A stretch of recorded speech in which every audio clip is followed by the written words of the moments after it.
Yeah, he's ambushed. This hour of the Alan Autry Show is sponsored by Sinlaw, the most realistic artificial grass in the Central Valley. From NFL quarterback to Hollywood to the mayor's office, and now behind the mic at KXEX, this is the Alan Autry Show. No retreat. And so, my fellow Americans, ask not what your country can do for you. Ask what you can do for your country. Mr. Gorbachev, tear down this wall. What the hell's going on out here? Everybody grabbing out there. Nobody. That the only thing we have to fear is fear itself. Today, I consider myself the luckiest man on the face of the earth. I'm not fearing any man. Mine eyes have seen the glory of the coming of the Lord. So, 5 seconds left in the game. Do you believe in miracles? Yes! Unbelievable. We are live. We are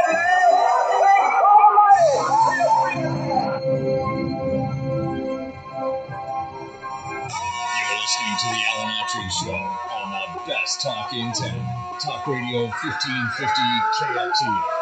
And welcome to Alan Autry No Retreat. It's Big Monday. And most Mondays I get the privilege of sitting next to my good friend and tremendous voice throughout this country, the voice more needed now than ever, Mr. Guillermo Sorrento-Lot Moreno. Welcome. Always a pleasure. Well, let's get right to Always it. Let's get right to it. They caught this dude that ambushed the L.A. deputy sheriff, the last name Klinkenbroomer. Yep, you're right. Yeah. Yes, Ryan is his first name. I didn't get the first name. Okay. Yeah, Ryan. You are Ryan, correct. You're Ryan. One of LA's finest. Gosh, I love our law enforcement. I know you do too. I mean, they go out there every day with the specter of this happening to them.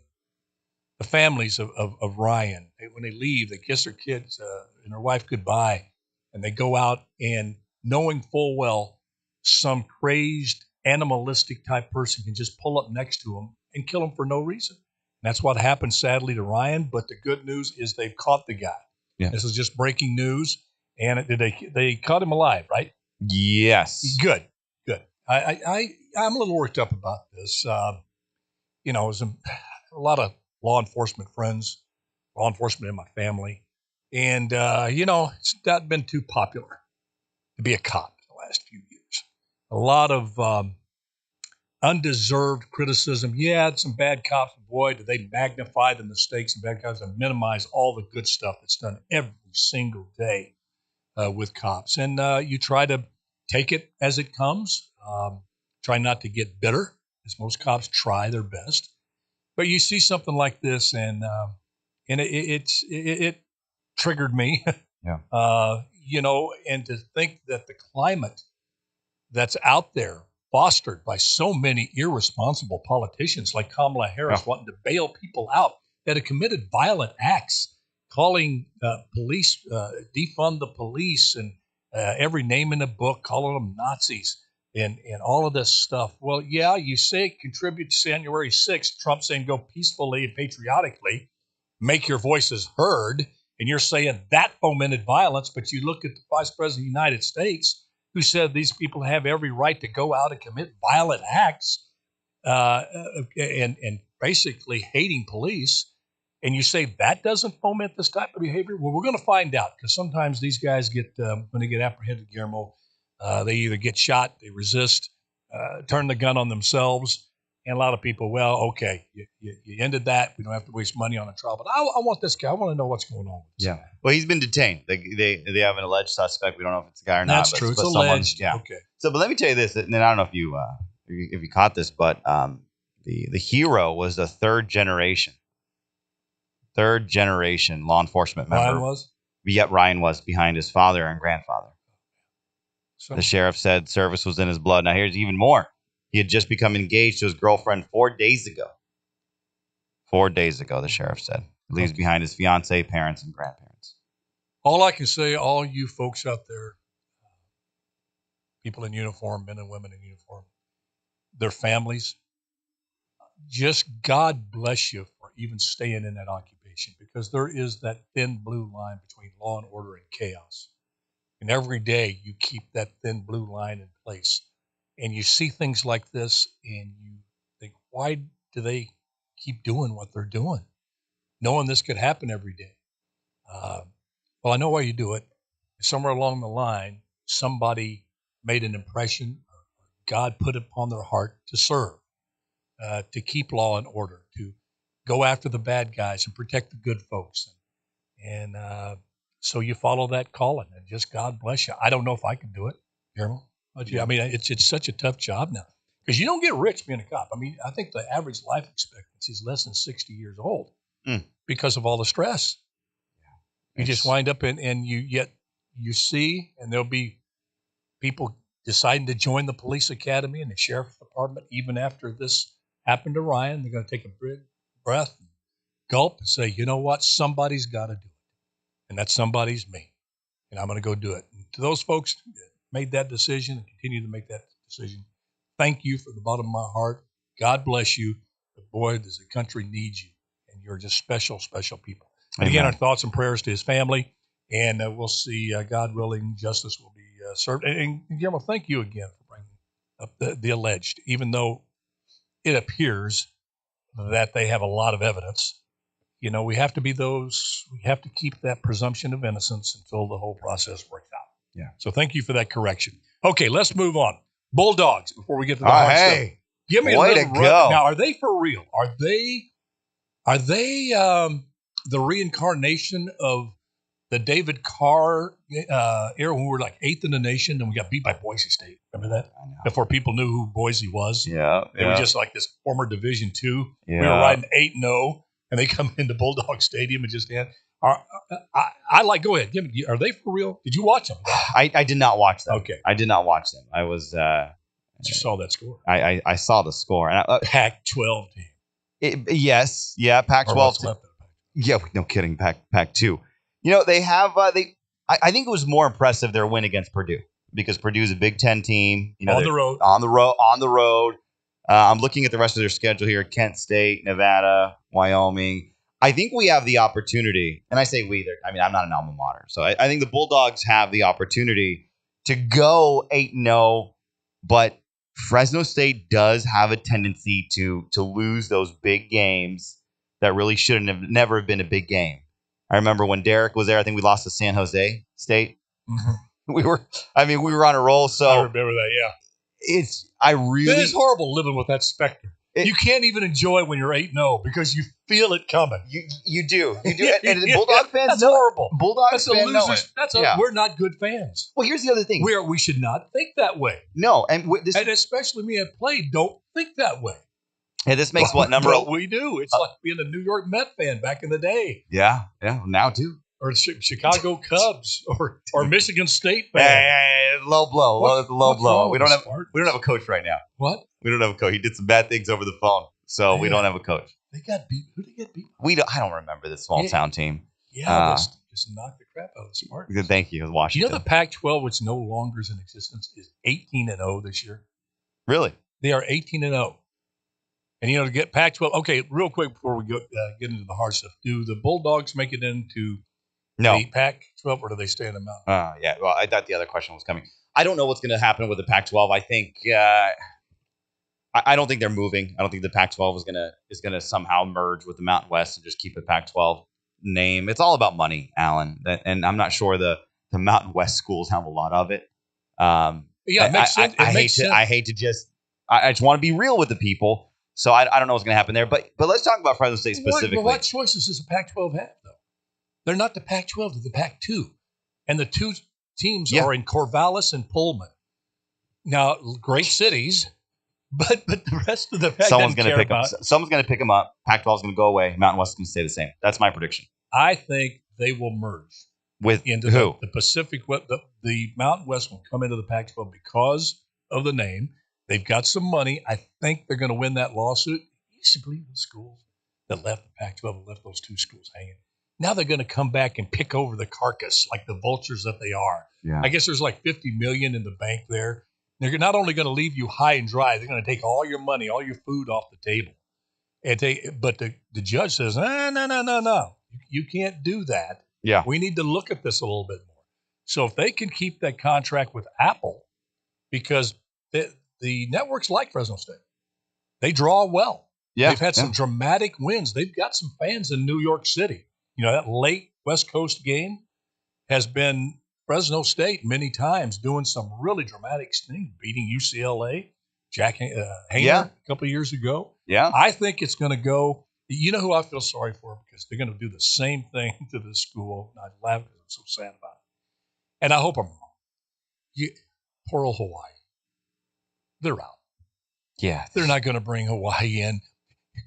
Fresno State, Oregon State, Washington State, those that are just, especially those two schools, Washington State, Oregon State, that's just really vilifying all those that left on high and dry, are going to leave little Hawaii right after the big fire and the hurricane. I hope I'm wrong, but there's really no place to them. The travel cost would be too much. They're cutting cost. And what conference is going to have poor Hawaii? I mean, going to Hawaii is not the big thing it was anymore. Oh, yeah, no kidding. And they need to have that. But anyway. Well, hold on. But let me back straight up because, look, this makes number 11, right? 11 in a row that we've won. Yep. We haven't lost one. Longest streak in the nation. Longest streak. So here's my theory here.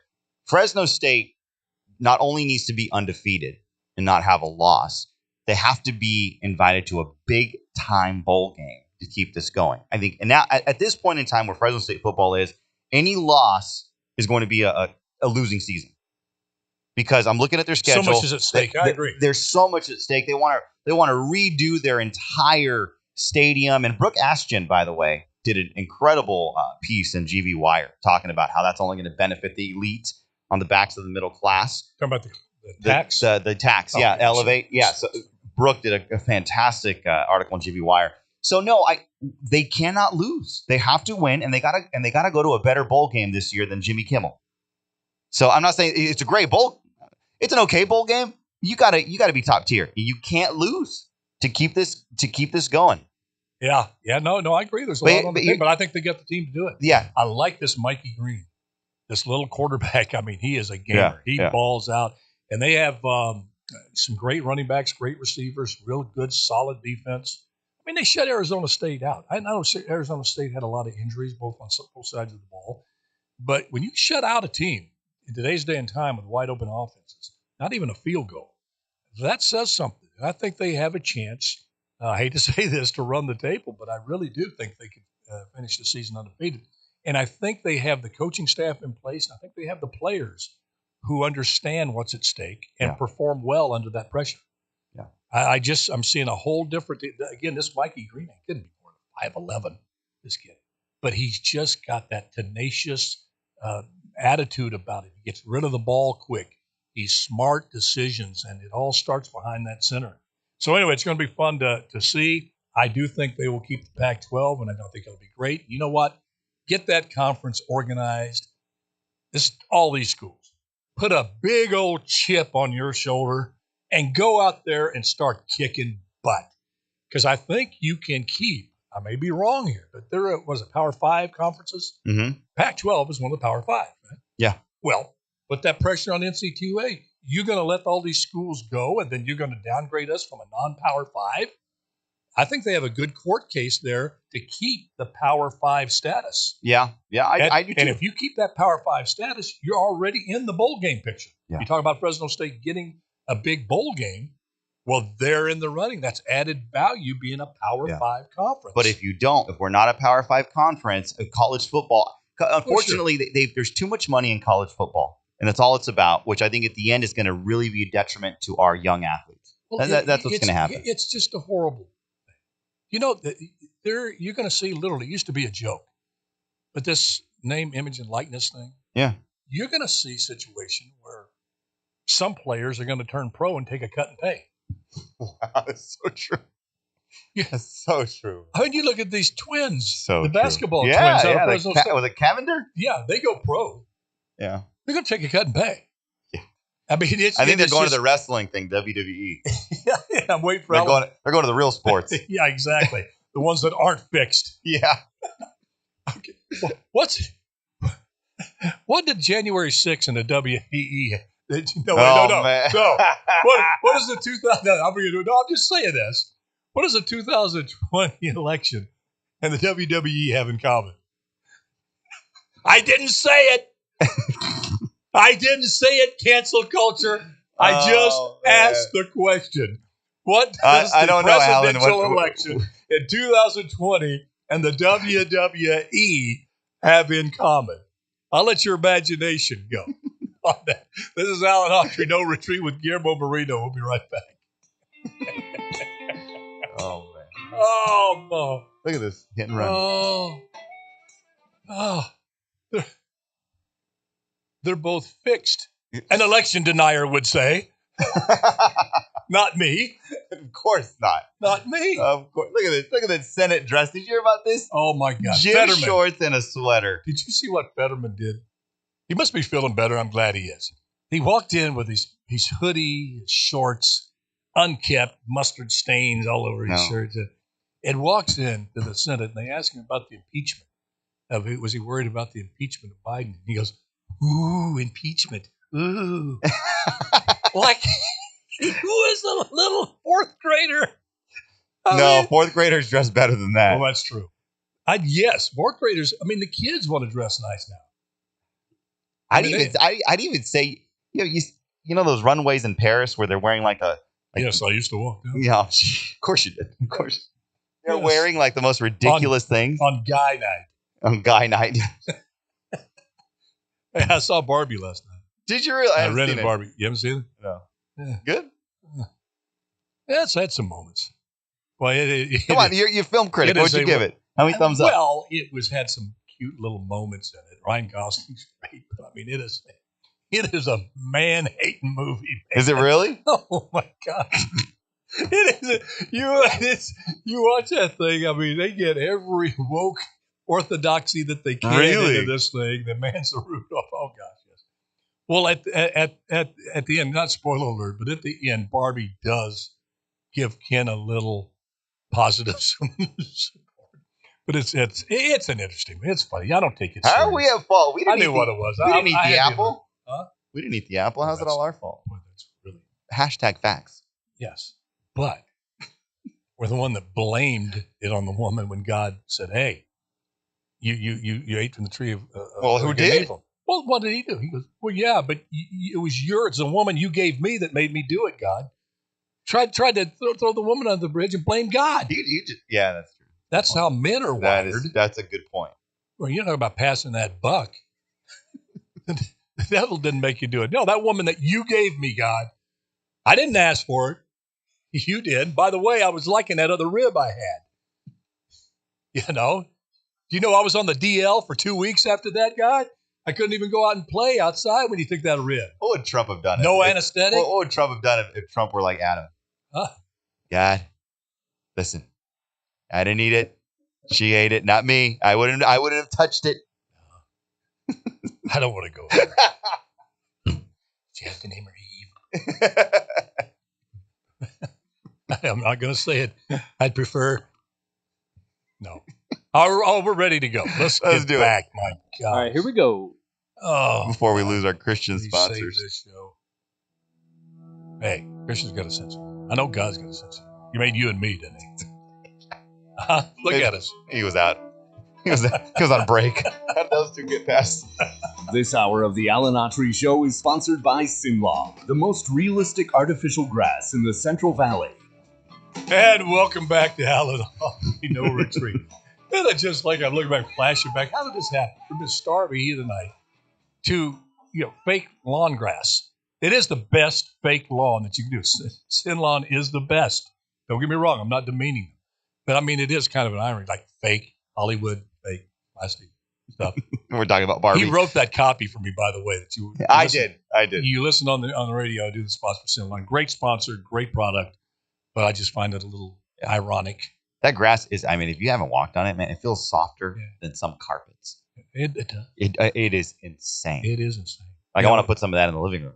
I mean, Hollywood's Hollywood. When I'm at Save Mart, you said, you want paper or plastic? I said, hey, I'm from Hollywood. Plastic, yes, sir. Of course, but yes. But all right, here, let's run down this list of things. I spent a lot of time on each one of them, but I want your thoughts on it. Okay. How in the world, whether you hate Trump, love Trump, in the middle, what have you, just for the sake of fairness, and I'm going to say even in the spirit of the Constitution and the spirit of law and the spirit of you're innocent till proven guilty, how can you bring charges against the President of the United States, probably the most well-known person on earth right now? You unleash all of the media assault that you have at your disposal if you're Jack Smith, including press conferences, social media. You pick the judge, this Tanya Chutkan, who has come out and said basically Trump was responsible for January 6th. There's people that should be tried that were not tried, but they're going to down the line. She sentenced the January 6th folks. You have Jack Smith constantly and his people basically convicting Trump item by item. You have people on The View. You have the politicians, Nancy Pelosi on down to the squad. You have MSNBC, CNN every single night running down these charges and how guilty as sin Donald Trump is of these, and you don't let the man talk back. You put a gag order on him on a 24/7 news cycle, social media stuff that was not around when these laws were put in place, where you had basically like three little networks. You see what Fetterman, what's he saying? What's up? Well, with I mean, this? there's another one. My question to you is, how in the world can you, in good conscience, and have a fair trial, and you're not letting Trump say, "Hey, I'm innocent. Hey, these charges are bogus." You're giving too much credit. No, but here's the reasoning. Jack Smith said yesterday, you're going to run the risk. We're going to run of polluting the jury pool. Well, what the heck are you doing every single day in the media, pounding away till this trial starts? If that's not polluting the jury pool, where are you going to find 12 jurors that have not been exposed to your constant barrage of Trump is guilty as hell rhetoric? Yeah. And you're telling the guy you're going to be thrown in jail, this Tanya Chutkan, if you say, I'm innocent, I'm bogus, I didn't try to do this, this person's lying. You have a right to say that. Alan, first off, you're going on the assumption that you're dealing with rational people, and you're actually dealing with a system of a jurisprudential system where we actually honor fairness. And anything with Trump, any lawsuit that's been brought forward, especially by these quack judicial officers and the judges, you have to realize that this isn't about fairness at all. It's about what can stick. This is about another avenue of making sure that Donald Trump gets convicted and is behind bars. They know that the actual process will play out and he's going to get off. So they have to somehow figure out a way to make sure he is guilty in the eyes of the public opinion and taint everybody that has the opportunity to be on that jury pool. So the reality is this, Alan. I don't think I've really been concerned, I think, up until the last week or so about, okay, wait, they might actually pull this off. And every time you look at what they're doing, they're setting it up to where it doesn't matter what the actual facts come out, because we've seen this play out on the national scene in the last couple of years. It doesn't matter about the facts. What matters is the ability to essentially, and I got to be careful how I say this, to manipulate the process, just like the voting process was manipulated.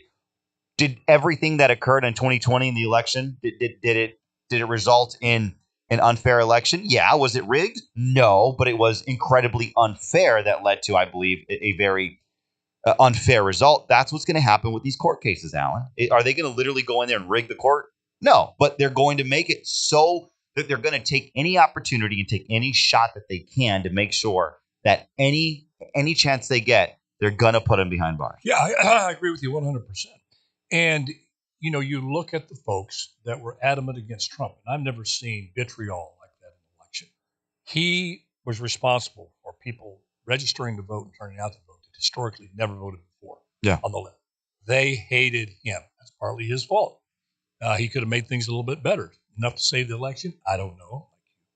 But you saw with the COVID situation, the left, the woke left, the people in charge of the elections that wanted Trump out, did everything they could within the law, even pushing that envelope right to the edge of what would be allowed by law, into that murky gray area. They would search for it. if they felt it could benefit them in terms of ballot harvesting, drop boxes that weren't watched, the poll watchers being kept at a distance, they were able to navigate that and push that envelope to be able to do all of that stuff without being charged and convicted because they pushed it up to that point. My point is this. I think to the large extent, that's what Trump did after the election. They're trying to say Jack Smith's whole premise is if he can't convince a jury that Donald Trump knew that he lost the election. Now, when you get into thought concerts, you get into real fascist type territory that you're going to say, I know what you were thinking during that time. Not what you did and what you said, but what you were thinking. I know you said spare that person's life, but you really meant kill them in your mind. I mean, that's a really dangerous place to go. That's where he's going. That's the foundation of his case in terms of his 4 charges that he's brought against Trump. But you look at it, Trump had some that said he lost the election, others that said it was tampering. He did everything within the law, even these elector things. When you delve into the so-called fake electors, I mean, there's a process in place that you can have someone deem these electors not valid and get new electors. He asked for that. And when they say he tried to overthrow the election, he didn't have the ability to overthrow an election. He didn't have guns and an army. He attempted through the law to push these laws or go into this gray area and they're trying to say that is the same as that's an attack on democracy if you challenge the law or you challenge explanation of the law in a different way. So my question though, what I'm thinking is, since we're dealing in reality, I'm a dreamer, but I live in reality. What are really the chances of you finding 12 jurors, whether it be Washington, D.C., New York, or Georgia, that hasn't already made up their mind whether Trump is guilty? What are the chances of really having somebody go, I'm going to keep an open mind. I still don't know. I'm going to sit in here and listen to the evidence and keep my biases completely out of it. In fact, I had no biases. I don't think that's realistic. No, for sure. I think the jury selection is going to be critical. And I don't have the faith that, it's going to be very, very difficult when you have these elections, when you say, and the Constitution says you're supposed to have an election by your peers. Trump doesn't have too many peers in Fulton County. No. 90-something% voted for Biden. No, yeah. It's really a very ominous set of circumstances if you're Trump. And my hope is that listen, if they look at the evidence, somebody truly with an open mind that's intelligent, looks at all that evidence, truly comes in, gets on that jury, and listens to the evidence on both sides, the defense and the prosecution, and truly makes a decision based on that evidence, and they find Trump guilty, I have no problem with that. I really, really don't. The probability, though, of that finding 12, I don't even know if you're going to be able to find 6. I'm not sure, unless you've had your head under a rock, you're going to find 1 that hasn't followed this. If they haven't, if they've completely cut themselves off from the world, that means they're so disinterested in process, they probably got called for jury duty against their will, don't want to be on there to begin with. Yeah. What's your thoughts on that? So I had jury duty. I had jury duty last week in Madera County. Yeah. And I didn't get off easy. It took 2 days to get me off. And sitting there, and I don't know if I'm allowed to talk about this, but it is what it is. You see the defendant. You take him to the room. You see the defendant. And I'm sitting there, and already I was formulating an opinion. Didn't know his name. I formulated an opinion on the 2 attorneys. Like, man, that one could have dressed up a little bit more. This one, I formulated all that before the judge even read how the next couple of days were going to play out.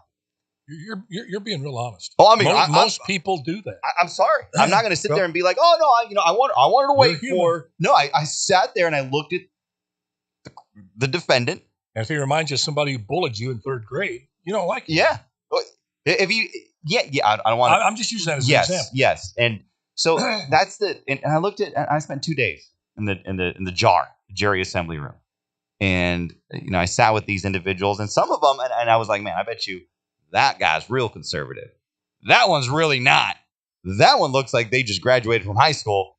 What the heck is that one doing here? And you start. Remember when we did that test? Yes. Who's conservative or liberal?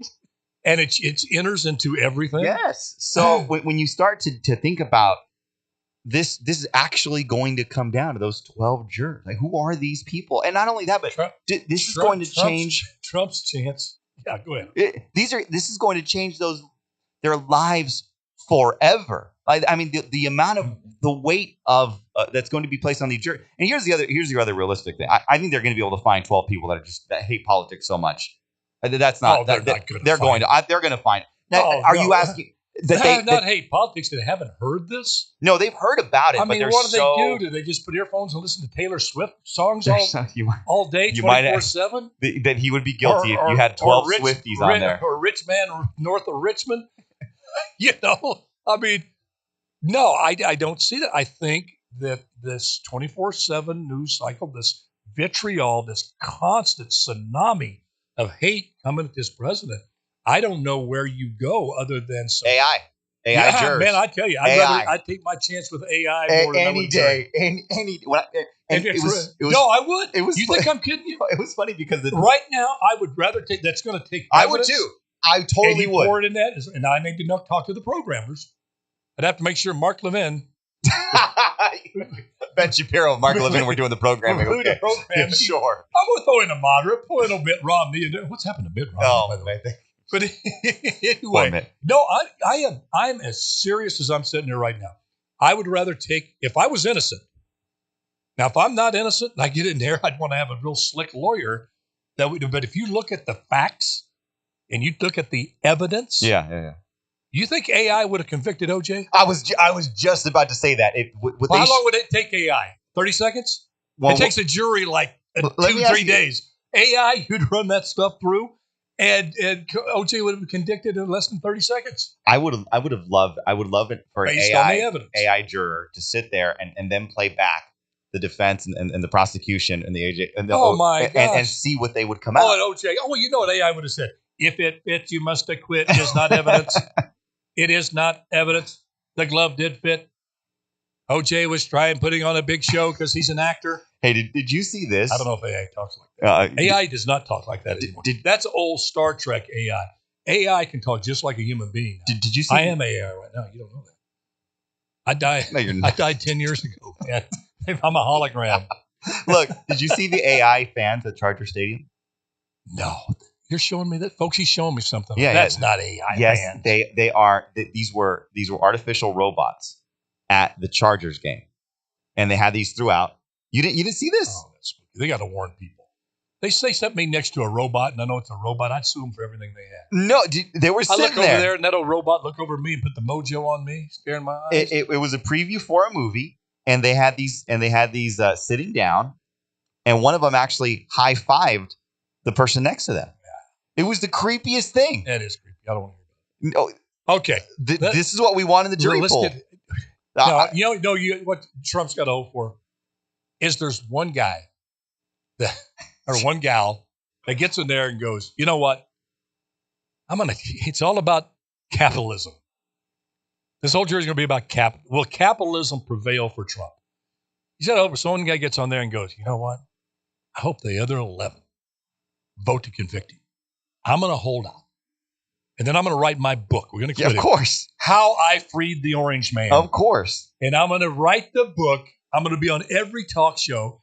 Half the country will hate me, but half the country's going to love me. His bank account's going to love him. I'm going to move to Natchez, Mississippi. Yeah. And I'm going to live like a king. Yeah. That's true. It's very true. Isn't that a sad state? But I mean, that's what it's so insane. I'm going to say it right now. These charges, top to bottom, are so flimsy, so made up.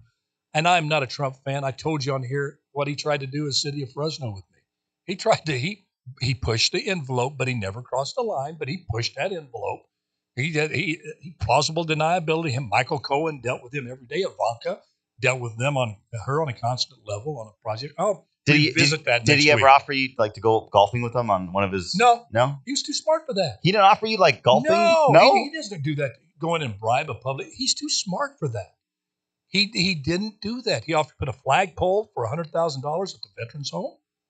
The guys, that's what I'm saying. You know how long they've been after him? That's an expensive flagpole. Do you know how long they've been after him? The powers that be in New York. He was born in Queens. He was not of the blue blood. Now, when you go, yeah, my dad only gave me $1 million to start out. I was like a pauper. That's not a lot of money in New York. Yeah, but it's still, come on. You average Americans going, come on, Donald. But in the whole concept of things, it was a small amount. He was never welcomed into that group. He had a big chip on his shoulder. Oh, he did, yeah. And, and I believe it was his kids, Eric and Don, that turned him conservative. He was very liberal, but he had two sons that become, for whatever reason, extremely conservative. Ivanka's in the middle. She's like Sweden, Yeah. And she married a guy. But it was, anyway, let's move on to other things. We only got about 9 minutes left in the show. My goodness. Eric Adams. You listen to him talk saying these illegal immigrants are going to destroy New York City. Yeah. You got to do something about them. You come in Texas, stay in Texas. That's what the governor Hochul has said. Sound a little bit like stay in Mexico till your court date. Yeah, just a bit. Stay in Texas until your court date. How racist is that if that is the context that you are measuring and determining racism, where Trump simply said, just stay in your homeland. You know it. Well, you're not going to be on foreign soil here. You're not going to be, put in some, cage up here. Stay in Mexico till your case is heard. Oh, no, that's racist.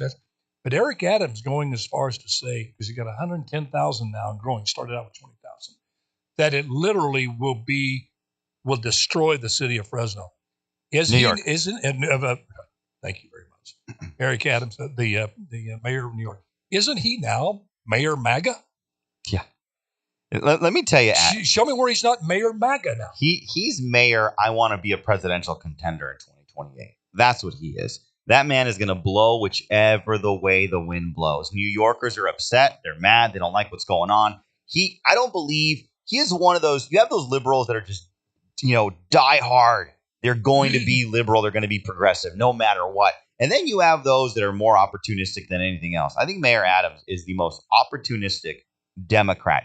He might actually do the right thing and say, you know what? Buck stops here. Biden, you're falling apart. I don't like it. And he's already doing it. So you got to give the guy some credit. Yeah, that's what I'm saying. Yeah. I mean, but what he's doing, he's using the same rhetoric that got anybody, including people on this show, who said, listen, this border, out of control border, that this open border is going to devastate this country. And you had all of these blue city mayors calling us racist. Yeah. And it was saying, hey, you let this go, it's going to come to a neighborhood near you, blue city mayors. And it has. Well, see, they can say things like so that. So instead of saying, you know what, you're right, let's all come together on this.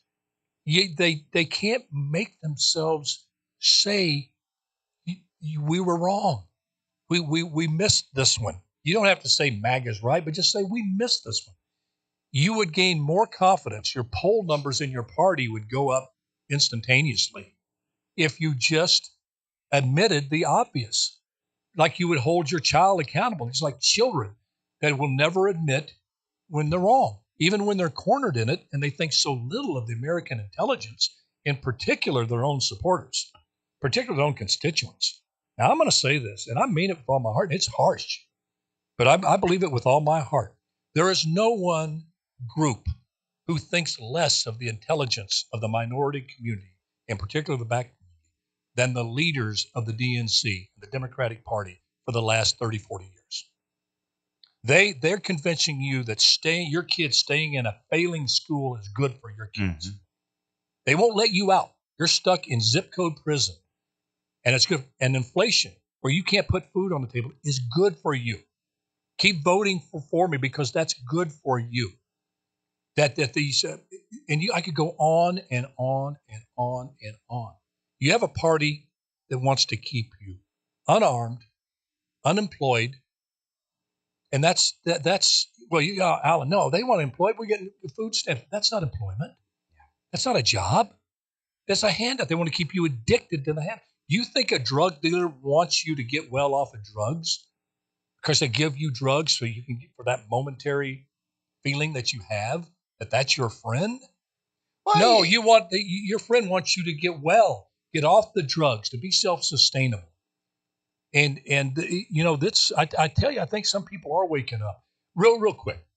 Unless you have a comment, we got 5 minutes. You here. go for it. You go. Oh, you let's go. let's You got a lot of good stuff on Let's here. whiplash here to local. Local. Needle exchange facility, downtown Fresno. County Board of Supervisors says that's exactly where it should go. Yeah. And the city of Fresno, led by Mayor Dyer and his council brethren, said, no way. What's your take? Well, I think the needle exchange program needs to come up with a flag. And then once they come up with a flag, then Jerry Dyer will start crying, and then they'll get whatever they want. So the needle exchange, here's the reality of it. Are these... Don't put that thing in your arm. Go ahead. I'm sorry. I've never favored these programs. And I remember my first year in my broadcast career, they wanted to set one of these up near a neighborhood. Yeah. And I was like, you know what? That's right. These have got to go in somewhere. There are no good places for these needle exchanges. Well, that's what I would say. Zero good places. If you're the mayor and the city council, yeah, then tell us, where do they go? Where should they be? They believe in the needle exchange. Yeah. Miguel Arias, the whole council, the mayor. Yeah. I mean, he's touting how it reduces AIDS and all of that stuff. Okay. But don't put it near my house. Where does it go? Don't put it near my yard. Where do you want it? Just say it. Where do you want it? Southwest Fresno? Go ahead, say the words, because that's where you think it should go. What? Because it's a poor neighborhood and they don't have enough millionaires per square inch to cause a stir at City Hall. Well, let's be real. You can't put it at Woodward Park. Mm-hmm. You can't. I'll be the first. You can't. We want these. But where listen. I'll be honest with you. That's where you. I think these needle exchange programs. I think it's as Thomas Sowell said. There's no wins. There's just trade-offs. And the trade-off for this needle exchange, where you reduce the spread of certain diseases by a little bit, is not worth the perpetuation of the addiction that you're supporting with these needle exchanges. It's not worth it? No. I think you should have a program where you go, and they're starting to actually do something in Sacramento, where it's going to take the homeless and say, if you don't come forward as a guardian for the individual or whoever's responsible for this person who's not responsible for themselves, out on the street shooting up, dying, and everything, the state's going to take it over. And I think the next step could be the institutions, the mental institutions, addiction institutions that they used to have. Yeah. But you got to bring it back. But yeah, got to bring it back. These things are not, by making it easier for people to do drugs, are not going to get rid of drug abuse and make your streets safer. It's just illogical. It is, but this is where you need tough love. Absolutely. In Rhode Island, and I have a good friend that showed me a video where they did this. And you have these individuals. Let's just be real. The individuals that are homeless, a large percentage of them have drug addictions. Oh, that is why they're homeless. About 90%. So when you talk about the homeless individuals, you're talking about individuals. I wish we'd stop using homeless. No, they're drug addicted individuals that also are homeless because of their addiction. If you buy a hotel and you house them, they're going to take their addiction into that hotel room, and they're still going to be on the streets. Yes, if Mayor Dyer stay inside all day. No, if Mayor Dyer truly loves these people, he will get them to the help that they need. These individuals need help. They need to be taken in against their will into these programs. You look at some of these stories coming out of Rhode Island, and you're listening to these. Are they doing that in Rhode Island? Yeah. And see, that's love. That's real love. And you know what? When you're capable of doing it yourself, we love you enough that we're going to help you. We're going to do even this. When you don't want it, we're going to give it to you. And you should hear the testimonials of these guys coming out. They said, you know what? I bet you. They said, I can now make my mom smile before she dies. She'll see me. I'm not addicted. And you're listening to these stories, and it took someone to grab them off. And it's not MAGA. It's not conservative. If you want these individuals off the streets, because that's what they're going. Oh, they got a right to camp wherever they want. No, they don't. They have a right to be treated as human beings. And in the summer, when it's 150 degrees in Fresno, they have a right not to be sprawled out on the sidewalk when they're drug addicted. You wouldn't let an animal die like that. No, absolutely not. I mean, you have all this humane. They go around taking the dogs, the cats, any animal, animal lovers. People stop for ducks in Animal Fresno. lovers love animals more than people love us. They're supposed to love people. I'm convinced of that. Yeah. You let them live in conditions. Well, that's a very good question. And I would like to ask the mayor and the council, where you say no, emphatically no. In fact, the mayor said they want to put a needle exchange right in the heart of downtown. Well, okay, I'll support you on that. Where should it go? Because you support the policy. If you say, I don't support the policy of needle exchange, okay, your policy is clear. He's just mad because he's not going to get his money if they put a needle exchange there. It's not infrastructure. Where's this next trip? Went to Germany? Where's he going now? Croatia? I'd love to send the man to Mars. I think he's been there already. Probably. He didn't like it. He flew their flag. He didn't like not enough voters there. All right. Folks, thanks for tuning in. God bless you. God bless America. Just do your best. Let God do the rest. And we'll see you on Taco Tuesday. Bye-bye now. Who cares about the